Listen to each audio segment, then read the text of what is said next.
Capítulo 16. O pensamento em ação.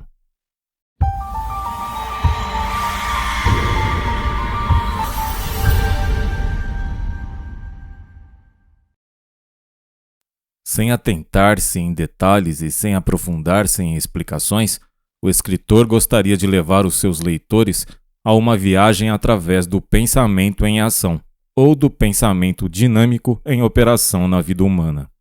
Os detalhes dessa região fascinante devem ser deixados para uma outra ocasião, no próximo livro, que se chamará As Maravilhas da Mente. Vamos começar voltando o nosso olhar para o homem em sua essência. Ele não apenas tem o seu corpo físico que usa para os 5 sentidos, mas também pelo seu corpo astral, que pode ser usado inconscientemente ou conscientemente quando ele aprende como fazê-lo, tornando-o capaz de fazer viagens fora do corpo durante a sua vida. Esse corpo astral, assim como o seu corpo físico, é composto de substância. O campo e o alcance dessa substância vão muito além dos poderes da visão comum e do que os materialistas chamam de matéria radiante. Assim, essas correntes de força só podem ser vistas por aqueles que possuem uma visão astral. O homem, como partícula, possui uma aura, ou projeção em forma de ovo, da mente e partículas de psicoplasma, que são lançadas no processo do pensamento, que se agrupam em torno dele, produzindo uma atmosfera mental que o rodeia constantemente, e é muitas vezes percebida por aqueles que chegam à sua presença. Muitos de vocês devem se lembrar de ter tido essa experiência quando entraram em contato com certas pessoas que irradiam uma atmosfera de brilho e alegria. Algumas irradiam felicidade e disposição, enquanto outras irradiam tristeza e apatia. Muitas pessoas gostam ou detestam outras pessoas quando as encontram pela primeira vez, sentindo na atmosfera do outro algum elemento desarmonioso. Os esotéricos dizem que essa vibração pode ser determinada por certas cores que são visíveis para aqueles que têm visão astral. O preto representa ódio e malícia. O cinza claro representa egoísmo e o cinza escuro representa o medo. O verde representa a inveja. O vermelho fosco representa a sensualidade e a paixão animal, e o vermelho vivo representa a raiva. O marrom representa a avareza, o laranja representa o orgulho e a ambição, o amarelo em suas variações representa poder intelectual, o azul representa pensamentos religiosos e o violeta pensamentos espirituais elevados. Essa aura irradia uma distância considerável e produz vários efeitos. As partículas de pensamento vibrante saem do cérebro do pensador e voam em todas as direções, afetando outras pessoas que entram em contato com ele. Existe uma regra importante aqui. Essas vibrações são atraídas pelas mentes que estejam em vibração similar e são repelidas por mentes que tenham uma vibração contrária.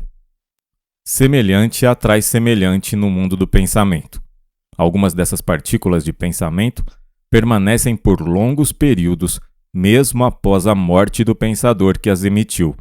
Elas se assemelham às estrelas distantes, que foram destruídas há muitos anos e emitiram raios que só agora chegam à nossa visão, ou a um odor que permanece em um cômodo após o objeto que o emitiu ter sido retirado. Dessa maneira, as casas, os bairros, as cidades e países vibram de acordo com os pensamentos daqueles que viveram lá muito tempo atrás. Essas vibrações afetam as pessoas que agora vivem nesses lugares em vários graus, dependendo das circunstâncias. A mente de um pensador está constantemente emitindo essas partículas de pensamento, e a distância e a velocidade que elas atingem dependem da força mental usada na produção. Essas projeções de pensamento tendem a se juntar a outras com a mesma vibração. Algumas permanecem nos arredores de onde foram emitidas, enquanto outras flutuam como nuvens em obediência à lei da atração e se dirigem às pessoas com a mesma linha de vibração. As características de uma cidade refletem dessa maneira o pensamento comum dos seus habitantes, causando uma atmosfera de pensamento correspondente, que é sentida pelos visitantes. Alguns tipos de pensamento parecem ser contagiosos em alguns lugares e atingem aqueles que não conhecem a lei.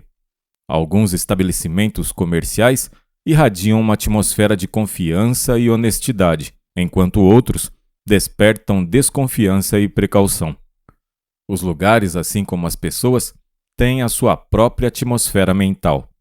Cada pessoa atrai para si partículas vibratórias correspondentes aos seus pensamentos. Se uma pessoa alimenta pensamentos de malícia, atrairá mais pensamentos maliciosos. Se alimenta pensamentos de ódio, atrairá mais pensamentos de ódio e assim por diante. Ela faz de si mesma um centro de atração e coloca a lei em operação. A única solução é mudar a linha de pensamento para que haja uma mudança das vibrações indesejáveis. A forma mais conhecida dessas partículas é chamada pelos esotéricos de forma-pensamento, que são partículas de pensamento agregadas e energizadas por pensamentos intensos de tal forma que se transformam em coisas vivas e causam um grau de influência tão grande que é como se o emissor estivesse presente. Além da operação dessas partículas de pensamento, existem outras fases de influência mental. A principal provém do trabalho da lei da atração entre as mentes das pessoas. Os homens atraem o seu sucesso ou o seu fracasso. Não existe mistério sobre isso. As pessoas são responsáveis pelo que atraem, e todos usamos a lei da atração de forma consciente ou inconsciente. Atraímos para nós o que desejamos, bem como o que tememos, porque o medo é um tipo de crença e atua para realizar essa crença com a força da emoção. O leitor verá que a teoria do pensamento dinâmico dá uma explicação inteligente para os fenômenos do hipnotismo, sugestão, transferência mental, telepatia e muitos outros como cura mental e cura magnética. Vamos encerrar esse livro ressaltando a grandeza do que chamamos de pensamento dinâmico, que nada mais é do que o poder absoluto do infinito, da causa primária de tudo o que é.